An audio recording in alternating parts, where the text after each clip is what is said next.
بسم اللہ الرحمن الرحیم۔ شروع اللہ کے نام سے جو بڑا مہربان اور نہایت رحم کرنے والا ہے۔ حضرت خضر علیہ السلام دنیا کے سب سے پوشیدہ انسان جن کے بارے میں ہر شخص جاننا چاہتا ہے۔ آپ علیہ السلام کون تھے؟ کیا آپ نے آب حیات پیا تھا؟ حضرت خضر علیہ السلام کو ہمیشہ کی زندگی کیسے ملی، اس کے بارے میں مختلف واقعات ملتے ہیں۔ تاریخ دمشق میں لکھا ہے کہ جب حضرت آدم علیہ السلام کی وفات کا وقت قریب آیا تو انہوں نے اپنے تمام بیٹوں کو اکٹھا کیا اور کہا کہ بے شک اللہ تبارک و تعالی زمین والوں پر ایک عذاب نازل کرنے والا ہے۔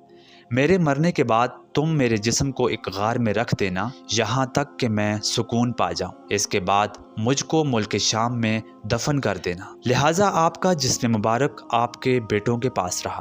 جب اللہ نے حضرت نوح علیہ السلام کو مبعوث فرمایا تو آپ علیہ السلام کا جسم حضرت نوح علیہ السلام کے پاس آ گیا۔ طوفان نوح کے بعد حضرت نوح علیہ السلام بابل شہر میں آ کر ٹھہرے اور اپنے تینوں بیٹوں شام، حام اور یافس کو نصیحت کی کہ حضرت آدم علیہ السلام کا جسم مبارک وہاں سے لا کر بابل شہر میں دفن کر دیں۔ آپ علیہ السلام کے بیٹوں نے کہا کہ وہ زمین وحشت ناک ہے اور اس کا کسی کو علم بھی نہیں ہے۔ حضرت نوح علیہ السلام کہنے لگے کہ حضرت آدم علیہ السلام نے اس شخص کے لیے قیامت تک زندہ رہنے کی دعا کی ہے جو ان کے جسم کو دفن کرے گا۔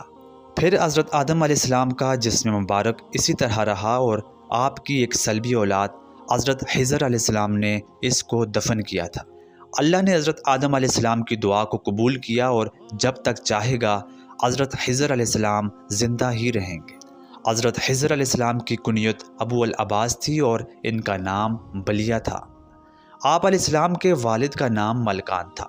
آپ کی یہ خاصیت تھی کہ آپ جس جگہ پر بھی بیٹھتے وہاں اللہ کے حکم سے ہری گھاس اگنا شروع ہو جاتی تھی، اسی لیے لوگ آپ کو خضر کہتے تھے، جس کے معنی ہیں سبز رنگ کی چیز۔ ایک روایت کے مطابق آپ علیہ السلام حضرت ذوالقرنین علیہ السلام کے خالہ زاد بھائی تھے۔ حضرت ذوالقرنین علیہ السلام اللہ کے ایک بہت نیک بادشاہ تھے جنہیں اللہ نے زمین کے ایک بڑے حصے پر حکومت عطا فرمائی تھی۔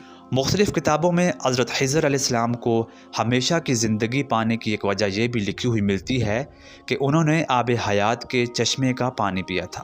آب حیات کے چشمے کے بارے میں یہ کہا جاتا ہے کہ جو بھی اس کے چشمے کا پانی پیے گا یا غسل کرے گا اس کو کبھی بھی موت نہیں آئے گی۔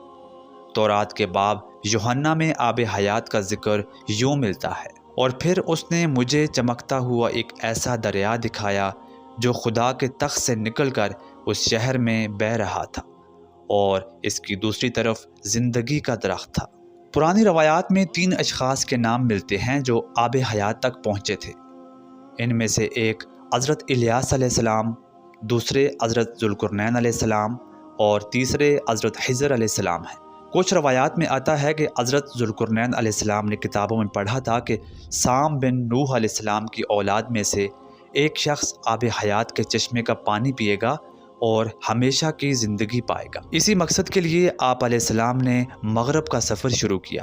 آپ کے علم میں یہ بات آئی کہ آب حیات کا چشمہ اندھیرے رستے میں موجود ہے اور وہاں 360 چشمے ہیں۔ لہٰذا آپ علیہ السلام نے اپنے لشکر سے 360 لوگوں کو چنا اور حضرت خضر علیہ السلام کی سربراہی میں ان سب کو ایک ایک مچھلی دے کر روانہ کیا اور ان سب کو ہدایت کی کہ وہ مچھلی سمیت اس چشمے تک پہنچیں۔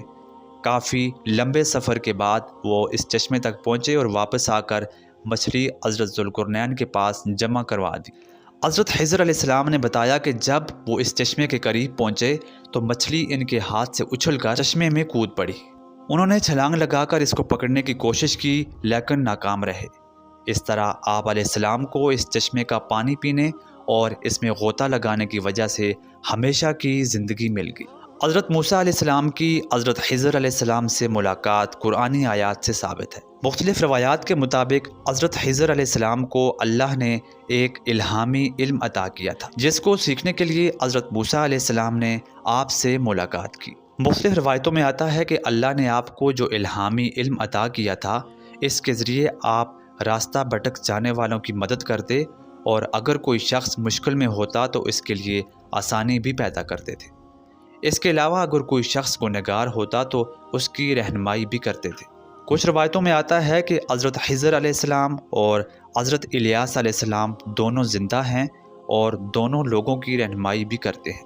ان روایات کی تشریح میں علماء نے لکھا ہے کہ حضرت خضر علیہ السلام ایک نبی تھے، کیونکہ پیغمبر موسیٰ علیہ السلام نے آپ علیہ السلام سے الہامی علم سیکھنے کی کوشش کی تھی، اور یہ علم اللہ اپنے کسی نبی کو ہی دے سکتا ہے۔ آپ علیہ السلام کے بارے میں یہ بھی کہا جاتا ہے کہ آپ علیہ السلام اور حضرت الیاس علیہ السلام دنیا میں موجود ہیں اور بھٹکے ہوئے لوگوں کی رہنمائی کرتے ہیں اور حج کے موقع پر ملاقات بھی کرتے ہیں۔